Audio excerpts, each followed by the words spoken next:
noonu ñëpp ñu ànd ak RFM di leen ñaanal jàmm di sàkku ñaan ci ñëpp xibaar yi ak lu ñeel Guy Marius Sagna ci kanamu doyen des juges suba tey jile moom activiste bi ci pàttali dañu ko jàppoon lu jëm ci wàllu lu nu ko toppee ne tuuma woote ngir ak fippoog yeneen ay avocat am fas yéene sàkkul ko liberté provisoire manifester ak ndaw yi ca Fuuta démb li nu mer ñaawlu ko ñu ne mooy jamono yu responsable yi mouvance présidentielle génnee téeméer ak ñaar fukki millions ngir meeting ak njàppale président Macky Sall ci yooyu jamono ñu nekk ñoom coono bu mitti ca diwaan yaak gox ya wàllu xibaar bokk na ca démb lii di màggaluk lu jëm ci wàllug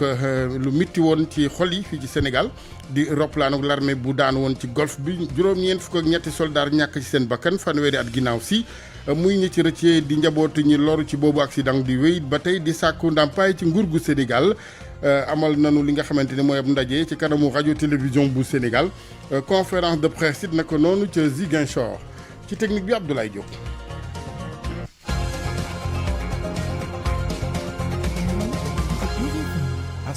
Guy Marius Sagna tey ci suba doyen des juges dina ko daal di déglu ci lu xóot ci dossier ñeel que moom activiste bi ñu jàpp boobaak léegi toppee ko lu jëm ci wàllu ak boote ngir ak fippoog yeneen ay avocat am fas ko yéene sàkkul li nga xamante ni mooy baw nëgandiku lu jëm ci wàllu jano bek moom ba tey doyen des juges Somb Sall dina ca bokkit ku ci mel ni Abbas Fall bu parti Pastef waaye it Birame Souleye Diop it naka noonu foofee ni ñu ko waxee seeni avocat taxaw ngir kon ak ba jëmee ci ñoom Bignona responsable yi fare ak njiitu réew mi Macky Sall ay jafe-jafe yi neen jamono yi ndax dafa mel ni Pastef moo leen fa ëpp ak ndëgër laay ginnaaw manifester yëfa woon ba jur fa bakkan yu rot ñeent ciy bakkan leerali Lamine Ba. Benno Bokk Yaakaar bu Bignona nag ay weer a ngi nii kenn gisu leen ci terrain bi loolu xaw leen néewal doole bu baax a baax waaye li nga xam ne jot na faa xew fan yi weesu ba ñeenti bakkan jot si rot gën naa yokk jafe-jafe nga xam ne ñi ànd ak njiitu réew mi ñoo ngi koy jànkonteel ci département bu Bignona ba tax na léegi taxaw nañ tem ne nañu ngir waxtaan ak askan wi ba li nga xam ne seeni adversaire yaa ngi ko fay amal ba jëm ci wàllu politique ñu xeex ko li ñu fa tënk nag ci ay kaddu kii di Moustapha Lo Diatta nga xam ne moo ngi bokk ci mouvance présidentielle moo ñu ko yeggee jox na digal ak responsable yi yëpp ñu nekk ci commune yi ñu remobiliser encore parce que li xew combat politique la du leneen te bokk na Bokk Yaakaar coalition bu rëy te histoire yi passé gis ngeen élection yi passé yëpp gagné nañ leen sauf élection présidentielle donc loolu mooy suñu taxaw tey loolu mooy suñu mot d'ordre xeex bi nag donte sax ne dinañ ko amal ci wàllu politique bi waaye li ci gën a metti boo moytul ci waxtaan ak askan wi lay doon ba tax na nee nañu taxawal nañu ab plan d'action ci wàllu woowulee bu ñu sukkandikoo ci ay kàddug Moustapha Lo Diatta taxaw tem pour ñu def face Macky Sall dina continuer di régner dans ce pays parce que dañu ko fal te mu ngi fi encore moo jàpp ñu ne fii moom lañ gis régime yi yëpp ñi passé Sénégal dañu doon jànkonteel ak xale yi weer yi ñëw di ngeen di gis en tout cas changement Sénégal ci wàllu liggéey pour que xale yi ku nekk mën a xëy. élection yi nga xam ne nag moom lañ jublu xeex wi na tar bu baax a baax fa nga xam ne nag moo di département bu Bignona ndaxte ñi nga xam ne ñoo di waa coalition Benno Bokk Yaakaar jamono ji bëgg nañu nanguwaat terrain politique bi nga xam ne waa Pastef ñoo ko téye ci élection présidentielle yi ba léegi Lamine Ba Ziguinchor rajo Futurs Médias. jërëjëf Lamine fii ci Ndakaaru ca Pikine lu ñeel waa APR seen ndaje ma fa woon assemblée générale coalition Benno Bokk Yaakaar daanaka ci làmb ji tas la mujjee xeexoo yi fii li nga xamante ni mooy siège yu tas ak yeneen mouvement élèves étudiants yu APR ñoom la ñu gis mooy ñàkkum leadership ci département ba moo waral réeróo bi ak doxalin yu ni mel leerali ndongo kaa assemblée générale bu waa coalition Benno Bokk Yaakaar bu département bu Pikine daal di mujj nag ci ay xeexoo. situation bi fi am mooy que ni y a des jeunes qui sont des jeunes du parti sont venus manifester leur désaccord leur mécontentement. ñii di dóorante ay kurpañ ña ca des di sànnante ay xeer am ci ñu jëfandikoo bombe asphyxiante xeexoo bi nag daal dee tar ci ëtt nag mairie ville bu Pikine jàppante yi dox nag ci diggante ñi ànd ak Abdoulaye Timbo ak gone yi nekkee ci APR Pikine Active Pape Seydou Badji mooy coordonnateur bu mouvement des élèves et étudiants républicains yu Pikine. lii xew actuellement au niveau département de Pikine dañ siy woo le président Macky Sall mu dugal si loxoom pour ñu saafara problème bi am biir Pikine parce que problème bi dafa yàgg. moonte ni ci njalbeen gi lépp ngi doon jaar yoon nag ci anam yéen ko tëralee woon ci teewaayu kilifa yi coalition présidentielle bi waaye nag jàppante yi daal dee tàmbali bi waa APR Pikine Active daal dee dugg see fekk ci jamono jooju kii di ministre de l'environnement Abdou Karim Sall nag moo doon yëkkati ay kàddu Pape Seydou Badji yi ndi mbir mi nag dafay nduru ni seen parti bi ci Pikine moo xaw a ñàkk kilifa.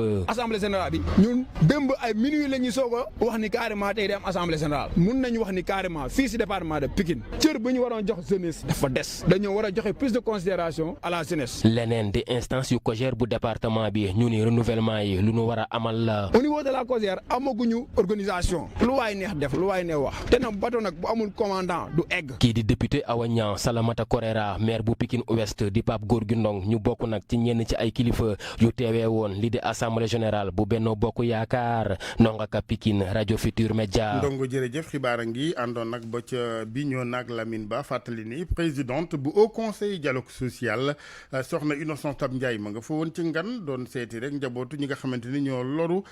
ci manifester yi fa woon di ñeent ci bakkan yu rot moom soxna si sàkku ci classe politique bu Sénégal ñu def seen kem kàttan ba nanuy waxee ak di ko doxee ka toogee doon jàmmi réew mi. Fuuta jàmm amu fa démb ndax ndaw yi ñoo yëglu foofee ginnaaw waa Benno Bokk Yaakaar ak APR yu fa amuloon ab dox wala boog meeting boobee de soutien jëmee ci seen njiit Macky Sall la ndaw yenn yu Matam rafetluwul ndax ñoom dañ ne jamono yi ñu génnee téeméer ak ñaar fukki million ngir meeting waroon na wala boog xajoon na feneen ak jafe-jafe yi neen fa ñoom Ali Bandel ñoom. bi ñu siiwalee rassemblement bi responsable APR yi woote woon ca Matam la ñu tàmbali di yëglu ci seen ñàkk ànd ak mbooloo mi nu mel ci waxtu bi nga xamante ni askan waa ngi lott ci jafe-jafe ci wàllum dund rawatina wàllum mbas mi fi lëmbee ñu ko jëlee ci réseaux sociaux yi nag lañ ko tàmbalee doon ñaax askan wi ñu bañ a wuyu ba ci rassemblement ba ñu amal ca Carrefour Ourossogui ndaw yooyee la nag bokk ci mouvement bi ñu dippee Macky Yeeñu Fuuta ci seen njiit Cheikh Omar Niang. trop c'est trop lu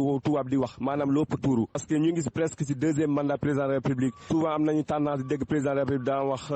doomu lettukat maanaam Bingal Moro Sakito Mora toog nañ aussi un an yu teg gisuñu responsable yi kenn si ñoom na fu ñuy génn si mbas bu métti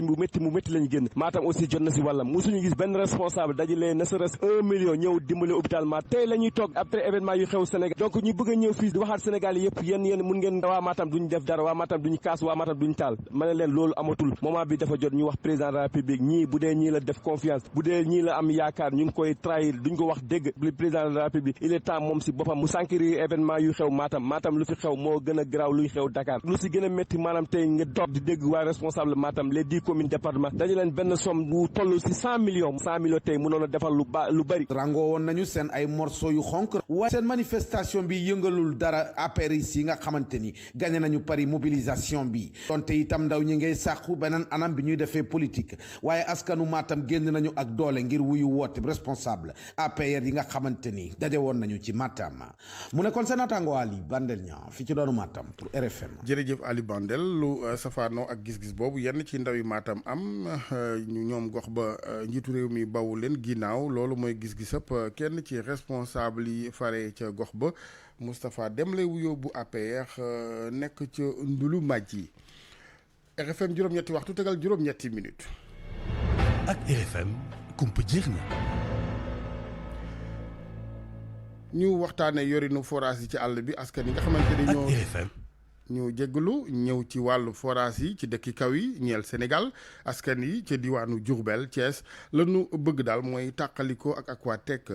xamle nañ lu ni mel ci assemblée générale Babacar Diouf. diggante Njaareem ak Diourbel surtout ndox toq fi askan wi nga xam ne ñoom ñooy yeewoo ci àll bi doole son doole wu yuuxu wollu ndax li nga xamante ni moom la ñuy dund ci ñàkkam ndox ñu teggil leen ko fi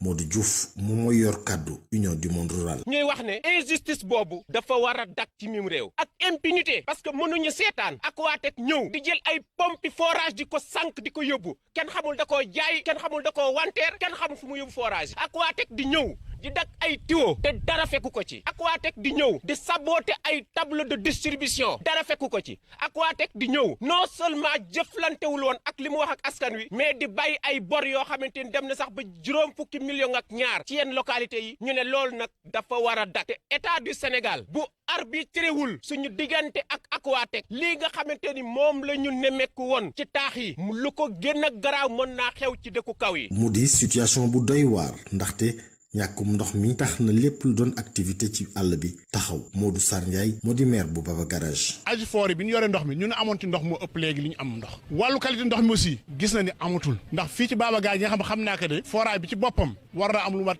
at ak lu topp loo xam ne kenn raxas ko kenn du ko nettoyé leneen li nga xam ne aussi moo ëpp solo ca ñu waxoon ni ko ca loolu leen gëm président de la république moom développement la gëm fii aussi nit ñi développement leen gëm daanaka li fa nekk ci périmètre maraîcher ëpp na fukki périmètre maraîcher yoo xam ne bu ci nekk fukki hectare ak nangam la yor daanaka moo yoroon gox bi baakuwaatee ñëwee ba léegi ñi ko yoroon mënatunoo bay ndax gisatuñu bu ndox. ci wàccal bés bi ñu jagleel ndox ci àdduna wërngal këpp askan wi nga xam ne ñoom ñooy yeewoo ci dëkku àll yi mu di dëkk boo xam ne ni ndox manqué na fa lool mu nekk ci département bu Bambey RFM Babacar Diouf. jërëjëf Babacar ñu wutali ca Fatick ak liggéey ñeel ñoŋalaatuk garage ba fa di gare routière bu diwaan ga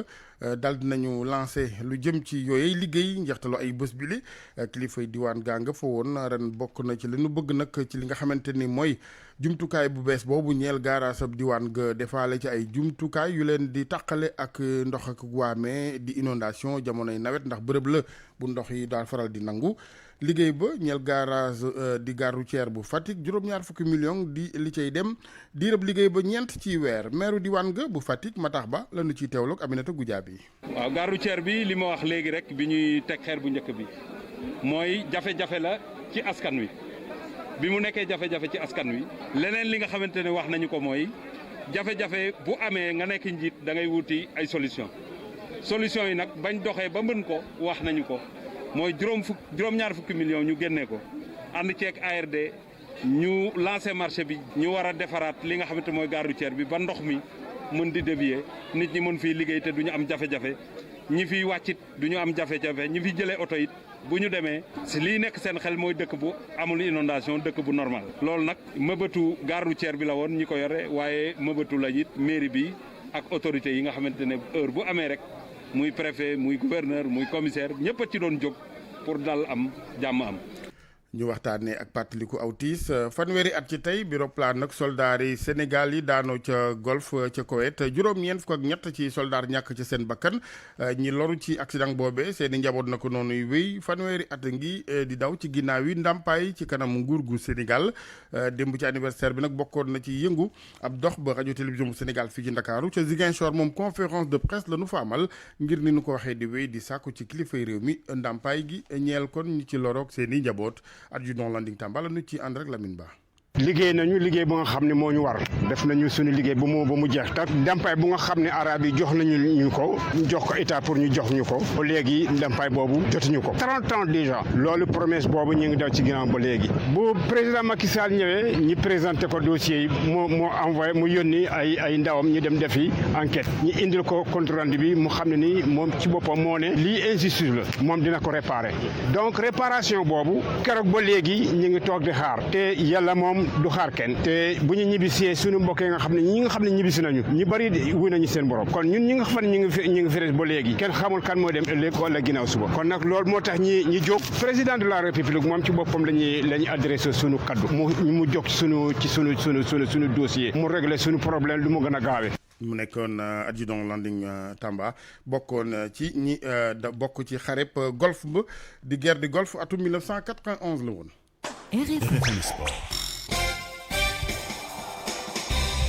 sport geeg Malal Junior Diagne maa ngi lay nuyu Malal. maa ngi la fay la Yassane. bismillah nu tàmbali ak fukkeel bi ak benn journée championnat Sénégal démb lañ ko daal jeexal amoon na ca jongante yu amoon na maana bokkoon na ca itam ci jongante yooyu le équipe bu jaraaf bu ndakaaru bi demoon foofa ca Ziguinchor fekkee foofu waa Casa Sport jongante boobu mu jeexee too la mujjee ku ci nekk am nga benn ci sa kangi morom Cheikh Gueye di entraîneur bu jaraaf bu ndakaaru daa ji nag ni jongante bu mu am foofu daal am na njàngat loo xam ne def naka ca kàddoom yi Lamine Ba moo ko taataan. tukki woon nañu ay tukki yoo xamante ni xawoon na jafe fubal nañu àllarba ak naar yi fubal bu métti xamoon na ni ñëw voyager Casamance mu xaw sori loolu ñu xam ni fraîcheur physique mën nañ ko ñàkk si match bi pour ñu bañ nag fraîcheur physique boobu ñu ñàkk ko dañ waxoon xale yi bu ñu demee nan fexe ba nga xamante ni ñun lu Casa mën a téye bal bi aussi ñun ñu téye ko bal bi loolu nañ jéem def première mi-temps donte Casa dugal na bit boo xamante ni erreur la waru dugg mais si fubal loolu tey am si fubal dañ koy pardonné xale yi deuxième mi-temps bi ñëwee aussi consigne yooyu nañ leen joxoon mais xam nga boo dee équipe mel ne Casa am ay xale yoo xamante ni bari wuñu pression di fubal di prendre plaisir si li nga xam mooy bal bi parfois mën na la sonal loolu moo am diggante fanweeri simili ba fanweeri simili ak juróom Casa xaw ñu sonal public bi tàccu leen loolu tey am si football mais pour wax la rek classico bi nekk na classico boo xamante ni neexoon na football amoon na sànni bal amul malheureusement que bu ma soñoon dund loo xamante tey Aliou Cissé tey fees ak ale Casa ak supporters yëpp mais du ñàkk xëy na match retour bi dina am te bu boobaa aussi ñu yaakaar ni Jaraaf dina gagné équipe bi nga xamante ni moom mooy Casa Sport. ca Massène Sène jàppaleen ni nag foofa la waa Mbour yi doon recevoir waa Tëngéej FC waaye dañoo mujj daanu ñoom waa Mbour yi ndax Tëngéej moo daan Stade de Mbour 3-0 si Alassane Djigo nam Pikine moo fi daje kon dalal Jàmbaar ba noppi dóor ko 1-0 ca Génération Foot muy Déni Biram Ndaw foofa démb amoon na jongante doxoon waa Génération Foot ak waa Douane ya dañu mujj tëwoo ku ne am benn sa kangi morom match ba aussi am na ñaari carton rouge di benn joueur Génération Foot ak benn joueur Douane bu ñu rouge ndax ay xët-xët yu amoon seen diggante xët-xët yooya daal di mujj law sax ba ca tribune ba takk de daal di mujj dem waxtaan ak nit ñi ñu dellu si seen xel Jibril Fall nag njàngat na loolu yëpp mooy ki tàggat waa Génération Foot. mais incident yi am ci match bi c'est regrettable je pense que rouge bi incident yi jógee ci biti bokk na ci li nga xam ne moo ko transféré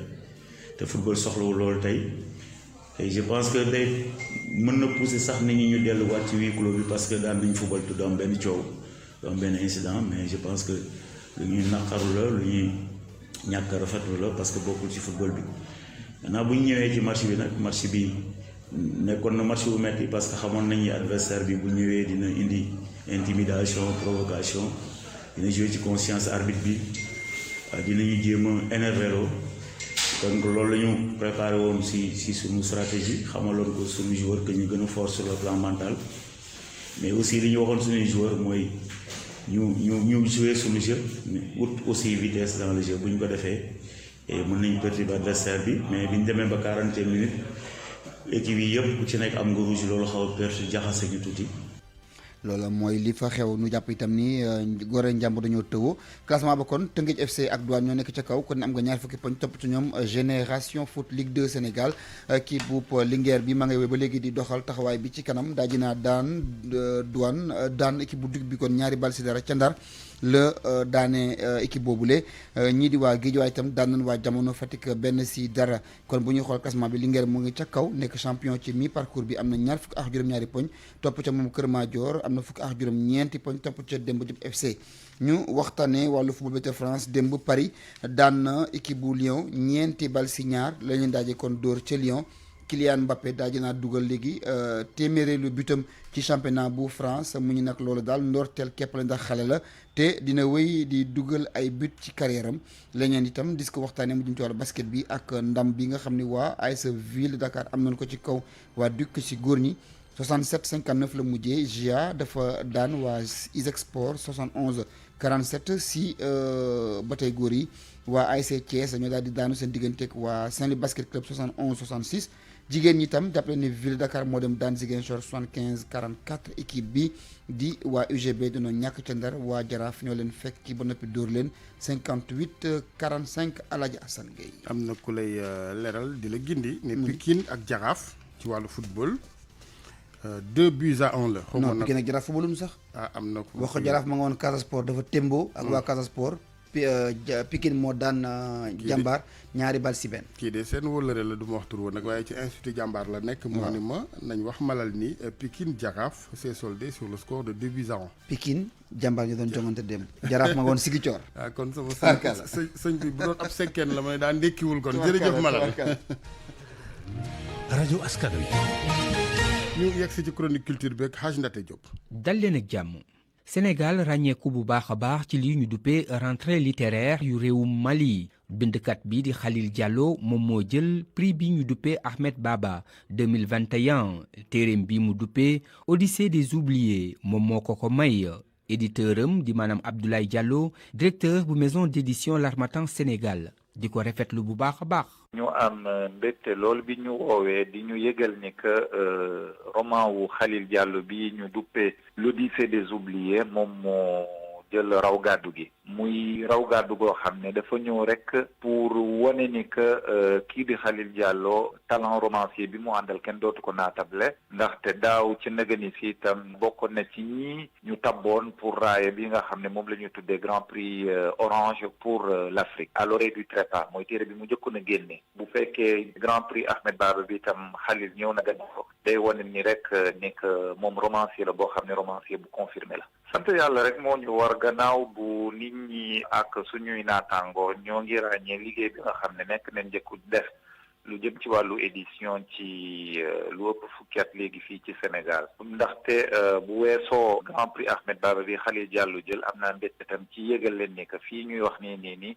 am na suñu yeneen ñaari romancier yoo xam ne bokk nañ ci ñetti ñi nga xam ne ñi ngi xëccoo prix de la scène littéraire mooy suñu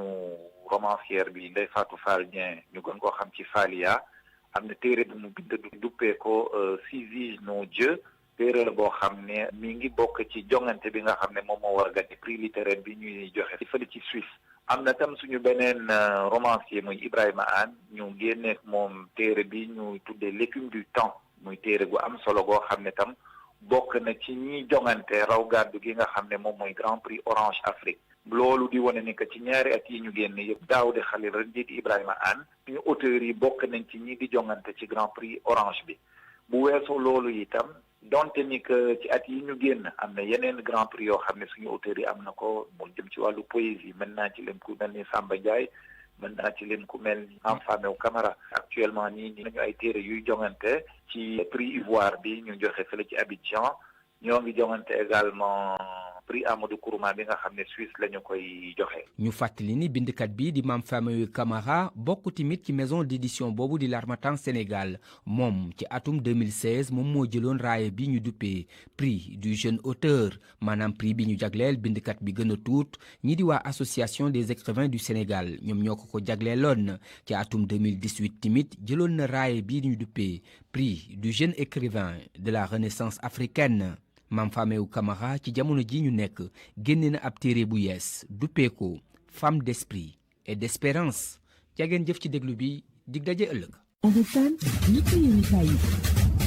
Comptoir commercial de plomberie du Sénégal CCPS. seen cuuraay raktak bi rey yooyu seen gamme Opalia ak seen savon de Marseille créole ñoo leen di may li ci yéenekaay yi. yéenekaay yeeg Mamadou Mohamed Ndiaye. jërë ngeen jëf Guy Marius Sagna ak compagnie mu di ñoom Assane Diouf Clédor tey jii ca la ñuy janoo ak doyen des juges Samba Sall l'observateur moo ko bind ba wax ñu waxtu wan la war a doon 10 heures ci yor gi yéenekaay bi nee nañu ca lay door altine ñaar fukki fan ak ñaar ak talaata ñaar fukki fan ak ñett ci weeru février ca la ñu leen téye woon mandat dépôt woon leen ndax tuumay turbale ordre public bi ak i nasi pexe yoo xam ne mën naa joo réewum Sénégal ci fitna journal bi nañu seeni avocat dinañ leen sàkkul nag ab liberté provisoire doyen des juges moo ko war a jàmbar source waa ne ñu ñuy tegoon loxo ci coowal Adji Sarr ak Ousmane Sonko seen audition tey jii ci lay tàmbali mu di Guy Marius Sagna di Assane Diouf di Clédor Sène Birame Souleye Diop ak Abbas Fall li quotidien nañu ñoom ñëpp tey jii ci la ñuy gisee ak doyen des juges waaye jege nañu lool ab liberté provisoire anki dina kay moom it xëyi xibaar bi mu di ñoom Guy Marius Sagna daanaka léegi tey ñu génne ci kaso bi Ousmane Sonko moom la l'observateur xëy génne ci xëtamu njëkk boole ko ki di jàngat aw doxalinam yéene kay bi nañu moom Ousmane Sonko njiital parti Pastef mi ngi ci contrôle judiciaire waaye terewul boobee ba léegi mi ngi nekk ci di taxawal ay alliance politique yamu ca ne la mu ca teg nag mu di dem di seeti ay politiciens yu fi nekkoon loolee mu indi jaaxle jaaxal ñu bari ci nit ku ne dafa bëgg a soppi système bi système démocratique bi ci réew mi Le Quotidien bind na ne Macky Sall ak ñi mu àndal ñu di waa Benno Bokk Yaakaar bëgguñu kenn di ci sensé lu toll ne tarfatal ay ni journal bi xamal ñu ne lu jóge ñaari semaine ginnaaw li fi xewoon mu di fitna ju amoon ci réew mi ba ay bakkan rot ci keroog samedi leader yu Benno Bokk Yaakaar yi daje nañu ci njiital seen njiit mu di président Macky Sall la ñu tënke ca ndaje ma moo di danañu booloo taxaw doon génn jëm ngir défendre république bi défendre nation bi défendre askan wi Moussa Tine njiital alliance démocratique penco bokkit ci coalition taxawu Sénégal di ñuy wax ci xët mu njëkk Vox Populi ne ñi ci nguur gi mu di ñi ci pouvoir bi tekkiwuñu benn yoon seen ngemb dañu ko yorama rek ci defarwaat ca la ñu nekk waaye yàggam dañuy dellu siwaat ministre Abdoulaye Sow di xam ne ci xët mu njëkk Les Échos ne li fi woon du fi amaat ku ñu dóor danañu fayu duñu toogati mukk di faste suñuy loxo ci jamono jooje réew mi quotidien bind na ne fële ca Ndar jeunes ya demoon ca mairie ba doon ko caxat-caxate saax-saaxee ko maire bu Ndar di Mansour Faye nee na baal na ñëpp toppewul kenn dara ndax topp fitna dafa yokk fitna La Tribune nañu teg na ci joxe xalaatam defi proposition ci nan la ñuy def ba wutal jeunes yi ci réew mi emploi mu di am xëy ak ñetti téeméeri milliards ak juróom fukk yi président Macky Sall fas yéene dugal ci wàllu woowee ci weneen wàll journal Les Échos mi ngi ñuy wax ne wax ji ñaar la ne ñoom waa APR waneeti nañu seen bopp ci meeting bu ñu doon def démb ci Pikine yëf ya dafa far sax mujjoon jaxaso ba amoon fa ay responsable APR ak yu Benno Bokk Yaakaar yu ñu fa doon yuuxoo ba dañu leen a mujj rocc rawale leen La Tribune nañu waa Benno Bokk Bokk Yaakaar la seen benno gi ñu bëggoon a woote démb moo far mujj ci fitna ay kurpañ tàkk na fa ay pompe à gaz génn na fa ay xeer ak i siis lu nekk gaa yi sànnante nañu ko fa ba am ñetti nit yu ca jëlee gaañu-gaañu ba mujjee l'hôpital lépp nag doonoon ci teewaayu ministre Abdou Karim Sall Awa Niang Pape Gorgui Ndong Daouda Ndiaye ak maire bu Pikine di Abdoulaye Timbo mi nga xam ne moom bi fitna ji tàmbalee jolli ca la ñu ko rocci rawale ko la Sénégal mel ne ku naan ñu ñoom ñi ci mois présidentiel gi bu ñu xamoon li leen di yoot danañu bàyyi la ñuy yoot danañu gën a defarwaat dollu ca la ñu defar woon ndax ñi ci opposition bi am na ci ñoo xam ne ñoo ngi gisee di waxtaan ak i na si pexe fas yéene taxawal cadre bu mag ci seen biir Vox Populi nañu grand cadre d'unité d'action noonee la ñu ko bëgg a tudde li ñuy wut moo di doole ju ñu mën a jàmmarloo ak Macky Sall ko nguuram moom président Macky Sall l'observateur nee nañu bijoutier yi ci réew mi ñoo ngi koy fàttali seen bopp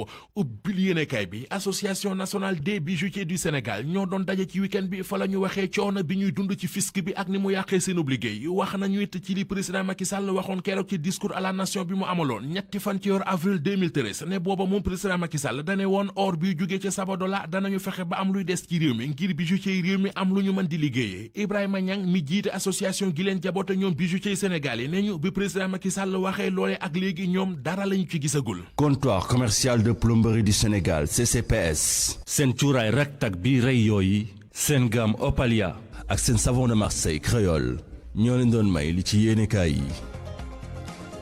ñu àndoon ceeg Mamadou Mohamed Ndiaye di ko gërëm na ko noonu yéen ñi doon teewlu xibaaru juróom-ñetti waxtu yeeg RFM Guy Marius Sagna ci kanamu doyen des juges tey ci suba moom activiste bi ñu jàpp ay fan ngi lay toppee ko mbiri ak wootee ngir ak fippoog yeneen ay avocat ma dàq nu xalaatu sàkkul ko liberté provisoire keneen war a jaar ci kanamu juge bi wala ñeneen di kilifa ci parti Pastef bu Ousmane Sonko muy Birame Souleye Diop ak kii di Abass Fall manifester ñeel yenn ci ndaw ca Fouta ginnaaw